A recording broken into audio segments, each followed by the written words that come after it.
में कंप्लीट हो जाएगा। आइए देखते हैं हम स्टार्ट कहाँ से करेंगे कि यूरोपियों का भारत में आगमन, कि जब यूरोपियन कंपनी जो यूरोप की कंपनी थी वो जब भारत में आना स्टार्ट हुई वहां से हम पढ़ेंगे।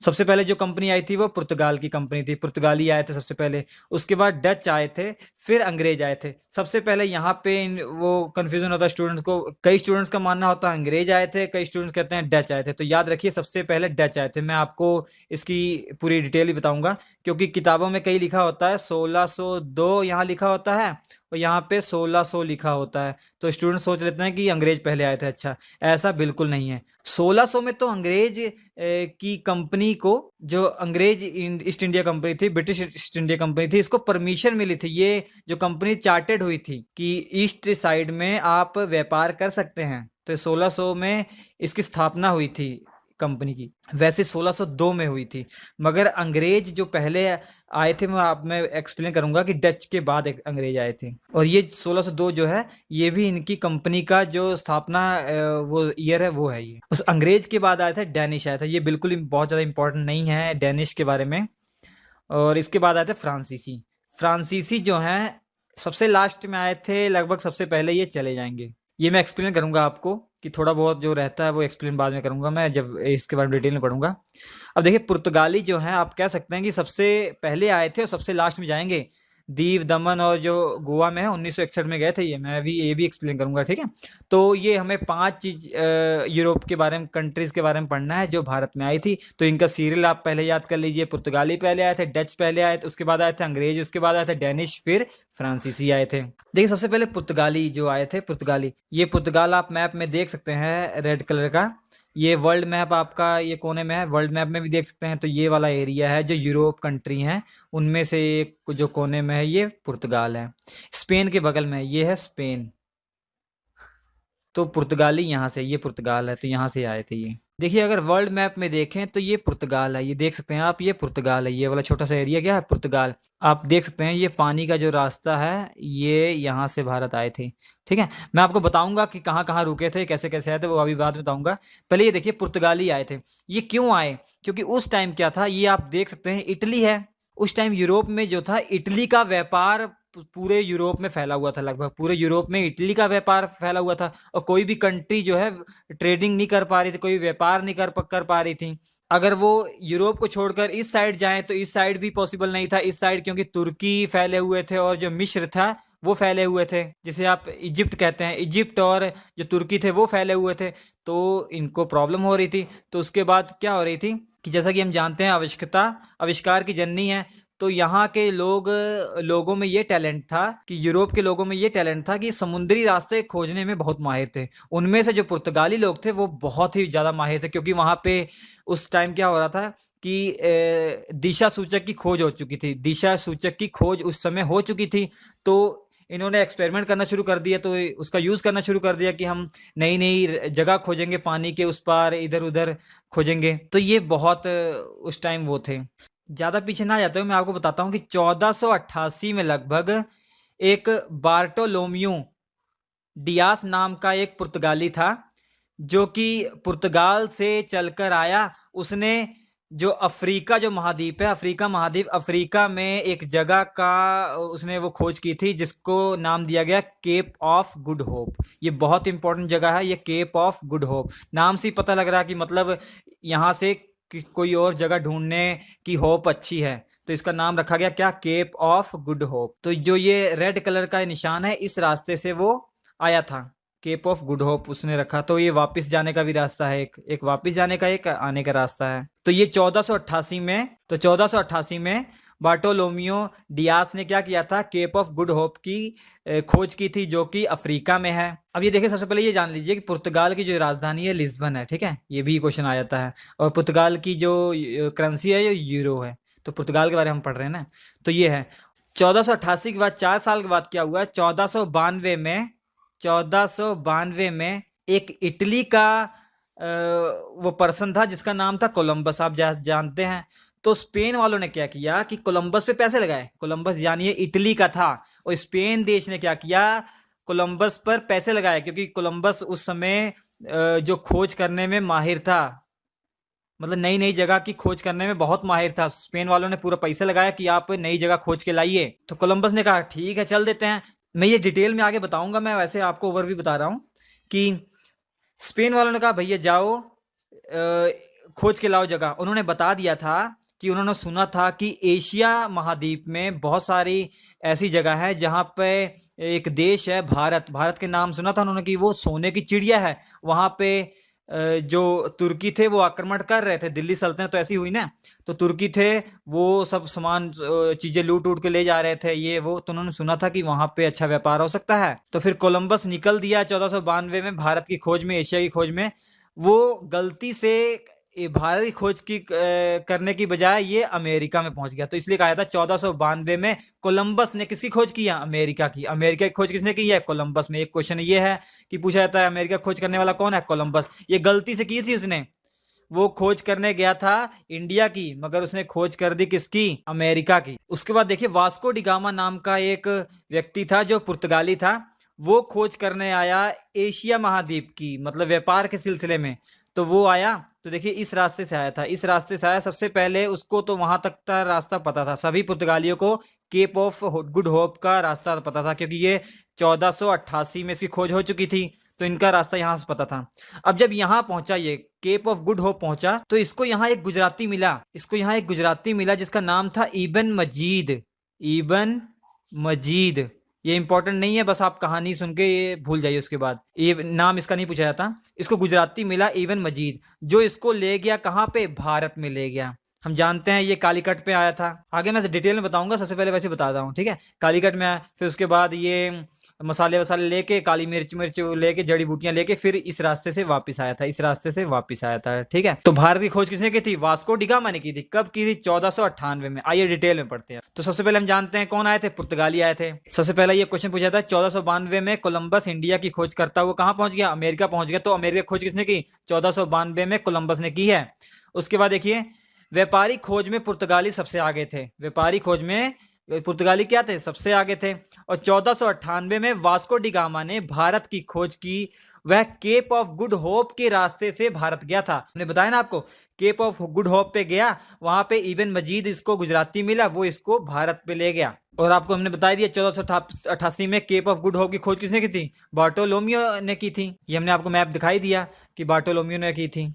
और ये भी हमने आपको बता दिया कि यहाँ से चला, पुर्तगाल से चला, यहाँ पहुँच गया कहाँ पे, कालीकट में पहुँचा। इंडिया में कौन सी जगह पे उतरा था, कालीकट में गया था, ठीक है। देखिए वास्को डिगामा कालीकट पर कब पहुंचा था, 20 मई 1498 पर पहुंचा था। कालीकट को कोझिकोड भी कहते हैं, कोझिकोड, जो कि केरल में है, ठीक है।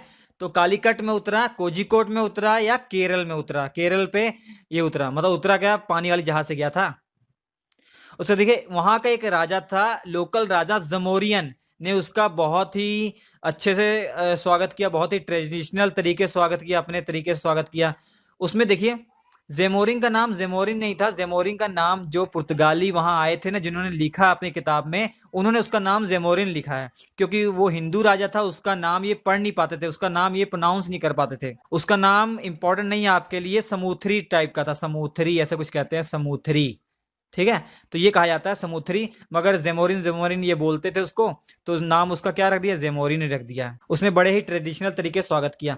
अब इनको विश्वास नहीं हो रहा था, वास्को डिगामा और इनकी टीम जो थी, वास्को डिगामा को विश्वास नहीं हो रहा था कि कोई इतनी अच्छे स्वागत थोड़ी कर सकता है, कि उन्हें डर लग रहा था कि ये इनको कुछ करेंगे। क्यों डर लग रहा था, क्योंकि इनके रास्ते में इतनी अड़चने आई थी, 97 से चले थे, 1497 से चले थे, 1498 पहुंचे। इनके रास्ते में इतनी अड़चने आई थी कि इनको विश्वास नहीं हो पा रहा, किसी भी भरोसा नहीं कर रहे थे।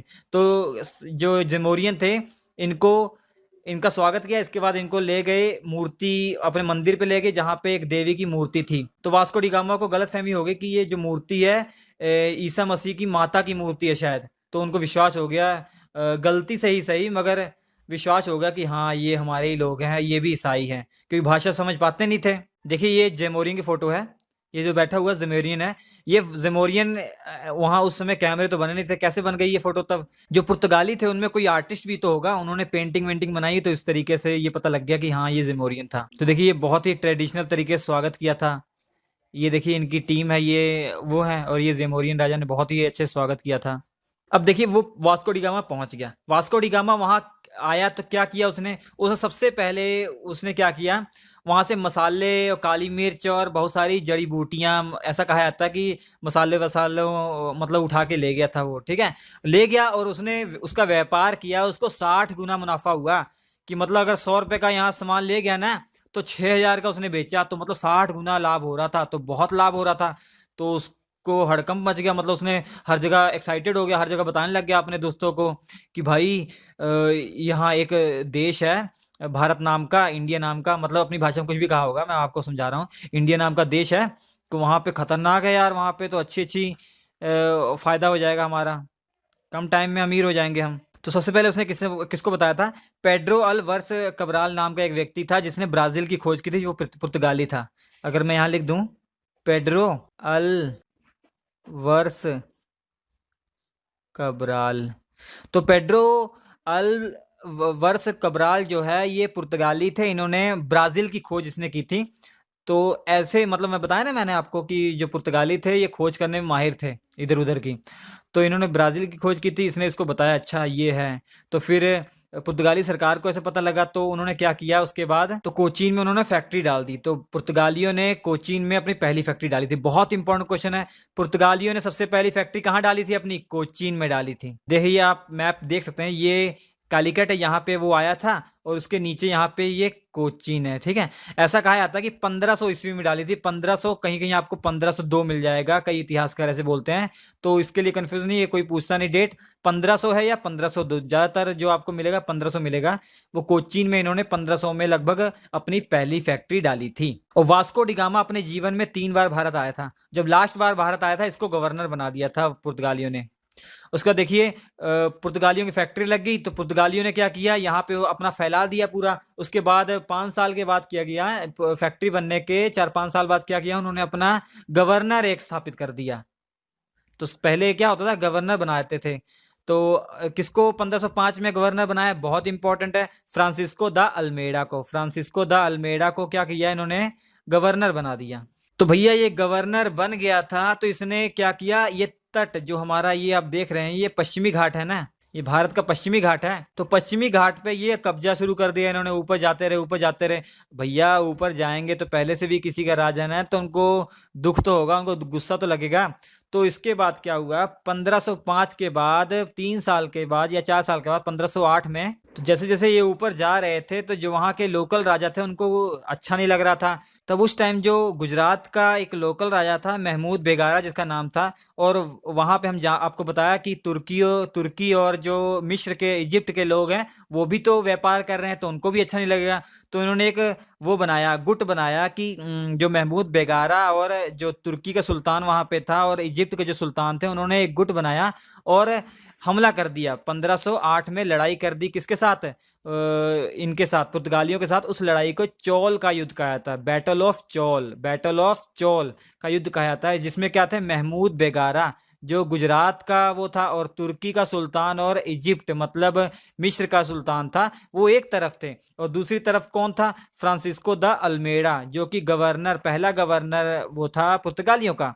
तो पुर्तगालियों की बहुत बुरी तरीके से हार हुई। इसी युद्ध में फ्रांसिस्को ने अपना एक बेटा भी खो दिया था। अब उसके 1 साल बाद 1509 में एक दूसरा गवर्नर बन के आया पुर्तगालियों की तरफ से, जिसका नाम था अल्फांसो द अल्बरकुक। तो ये आपको याद रखना है, दूसरा ये गवर्नर था जो पुर्तगालियों की तरफ से बन के आया 1509। ये बहुत ही इंपॉर्टेंट है दोस्तों। इसने क्या किया था, गोवा पे इसने अधिकार सबसे पहले किया था।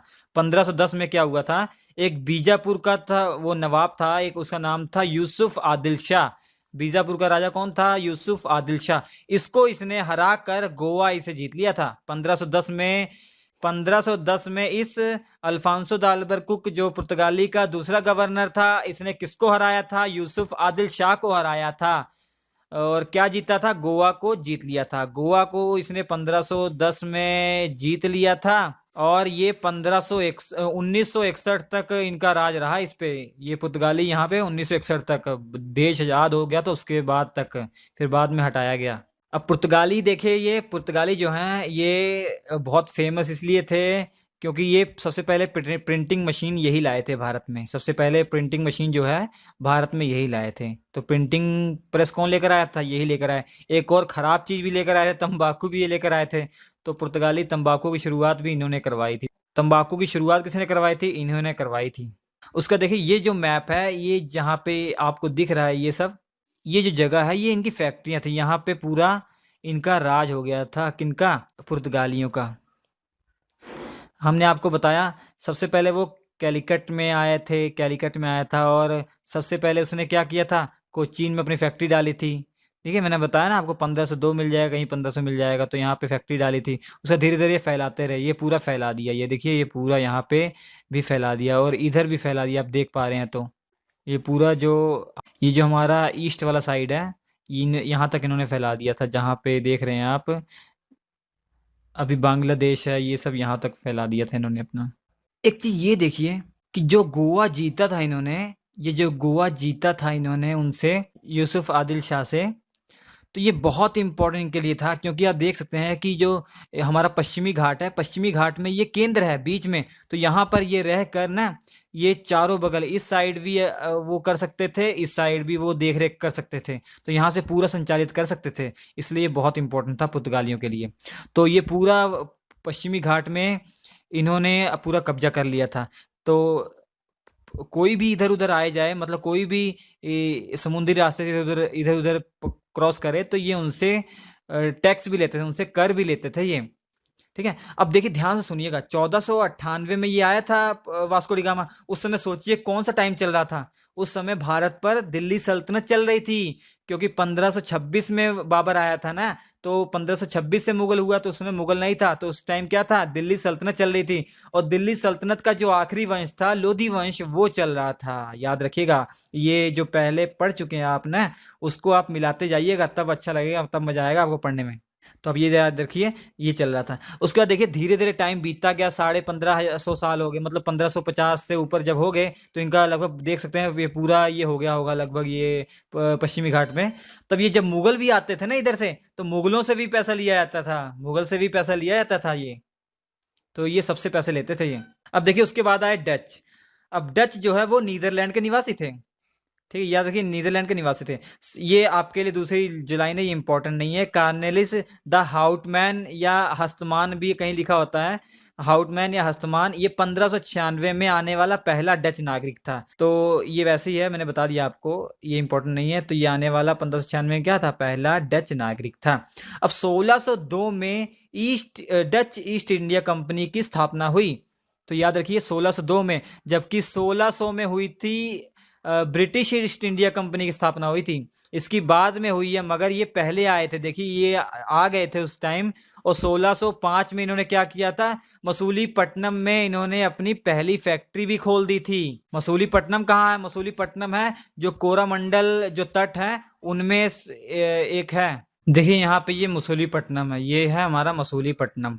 तो डचों की जो पहली फैक्ट्री थी कहाँ थी? मसूलीपट्टनम। और मसूलीपट्टनम देखिए ये कोरामंडल जो तट है वहां पर स्थित है। कोरामंडल तट, ये जो पूरा तट है पूर्वी घाट का, ये वाला तट है, इसको कोरामंडल कहा जाता है। ठीक है, तो कोरामंडल में यहाँ पे क्या है? मसूलीपट्टनम है। तो मसूलीपट्टनम में इन्होंने जो डच थे, इन्होंने पहली फैक्ट्री अपनी खोली थी। उसके बाद देखिए पुलिकट को इन्होंने क्या किया था? अपना हेडक्वार्टर बनाया था। हेडक्वार्टर किसको बनाया? पुलिकट को बनाया था। बाद में इसको चेंज भी कर दिया था, बाद में नागापट्टनम को पकड़ दिया था, नागापट्टनम को। ठीक है, पुलिकट पहले थी, उसके बाद नागापट्टनम को इन्होंने हेडक्वार्टर अपना बनाया था, बाद में बनाया था पुलिकट के बाद।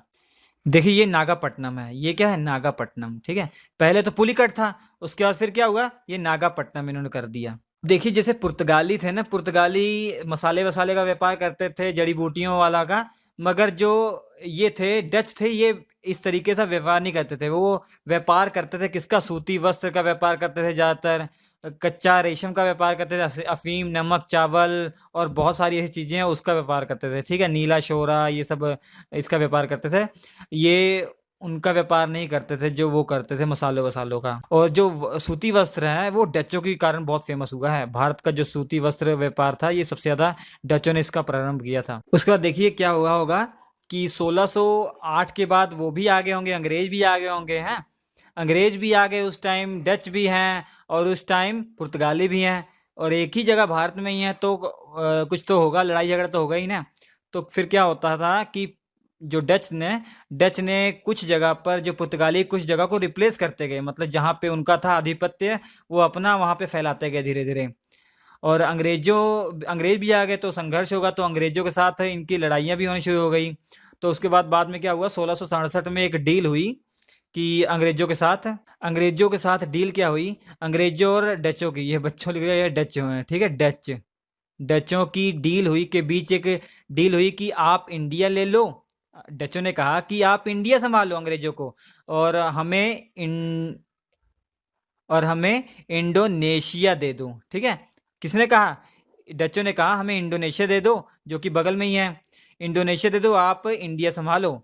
क्योंकि देखिए उस टाइम वो एशिया के लिए रवाना हुए थे ना, पुर्तगाली भी एशिया के लिए रवाना हुए थे, और डच भी और अंग्रेज भी। तो बगल में एशिया में इंडोनेशिया जो है, इंडोनेशिया पर भी इन्होंने अपना अधिकार कर लिया था। वहां भी जैसे भारत में हो रहा था ना, वैसे इंडोनेशिया में भी हो रहा था। मगर दिक्कत क्या है कि हम तो भारत के हैं, हमें भारत में परीक्षा देनी है, एग्जाम देने हैं, तो हम तो भारत में जो हुआ वही तो देखेंगे। अब जो इंडोनेशिया के लोग हैं, अब वो जो जो वहाँ के स्टूडेंट है वो पढ़ेंगे कि हमारे इंडोनेशिया पर किसने किसने आक्रमण किया था, वो देखेंगे। वो हमें नहीं लेना देना उसका कुछ, ठीक है। हमें भारत का लेना देना कि भारत में यूरोपियों ने कैसे कैसे किया। तो वहाँ पे भी संघर्ष चल रहा होगा, तो उस वजह से इन्होंने कहा होगा कि 1667 में डील हुई कि अंग्रेजों ने कहा कि ठीक है भैया, कोई दिक्कत नहीं, हम वो इंडोनेशिया आप ले लो, हम ये दे दो। मगर हम जानते हैं अंग्रेज जो थे दगाबाज थे, तो उन्होंने पता नहीं क्या क्या किया होगा। उसका देखिए, अंग्रेजों और डचों के एक बहुत खतरनाक युद्ध हुआ था जिसे कहते हैं बेदरा का युद्ध। बेदरा का युद्ध कब हुआ था? 1759 में हुआ था। देखिए 1759 याद रखिए, 1759 में हुआ था। इसके पहले बहुत सारी घटनाएं हो चुकी है, 1757 में भी बहुत सारी घटनाएं हो चुकी हैं। जानते 1757 तो बहुत मेन है, जैसे प्लासी का युद्ध हुआ था ना, ये सब हो चुका है। इसके बाद मैं केवल डच और इंग्लिश की बात कर रहा हूँ, अंग्रेजों की बात कर रहा हूँ, इसलिए बता रहा हूँ।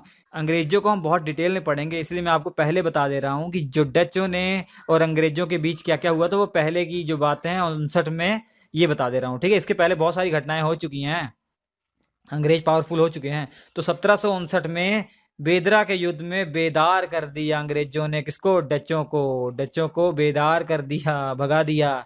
तो बुरी तरीके से हराया था। उसके बाद लगभग जो है डच का यहाँ से गायब होना शुरू हो गया। तो 1759 के बाद जो डच थे वो भारत में नहीं रहे, वो उनका वहाँ से पलायन होना शुरू हो गया था।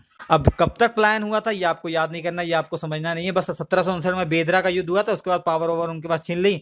अब थोड़े बहुत थे सामान समून, बोरिया बिस्तर उठाने में टाइम तो लगेगा, तो उसके बाद चले गए डच। तो इस वीडियो में हमने पढ़ा कि पहले पुर्तगाली आए, पुर्तगालियों ने क्या क्या किया, फिर डच आए, वो किया। इसके बाद वाले वीडियो में देखेंगे कि इसके बाद हम जानते हैं अंग्रेज आए थे, अंग्रेजों के बाद डेनिस आए थे, फिर फ्रांसीसी आए थे। तो हम ऐसा करेंगे कि हम आपको बता देंगे कि अंग्रेज कब आए थे, इन्होंने फैक्ट्री वैक्ट्री कहाँ लगाई थी स्टार्टिंग में, ये थोड़ा बहुत बता देंगे। उसके बाद डायरेक्ट हम चले जाएंगे डेनिश और जो हमारे फ्रांसीसी हैं। डेनिश डेनमार्क से आए थे, जो फ्रांसीसी तो फ्रांस सिंपल ही है। तो इनके बारे में आपको बता दूंगा, थोड़ी थोड़ी बातें आपको याद रखनी है जो एग्जाम में पूछी जाती हैं, वो आपको बता दूंगा। उसके बाद अंग्रेजों के ऊपर ही पूरा है, पूरा जो आधुनिक भारत अंग्रेजों के ऊपर है, तो वो हम अलग से पढ़ेंगे, ठीक है। तो ये इसका पहला वीडियो था, इसके जो दूसरा वीडियो होगा वो आप देखना ना भूलिए। मैं जल्दी से जल्दी सारे वीडियो अपलोड कर दूंगा। अगर अच्छा लगे आपको प्लीज़ लाइक कीजिएगा, अगर अच्छा लगे तो कमेंट करके बताइएगा, ताकि मैं बहुत जल्दी आपके लिए मैं वीडियो अपलोड कर सकूं। तो ठीक है, मिलते हैं अगले वीडियो में, तब तक के लिए नमस्कार।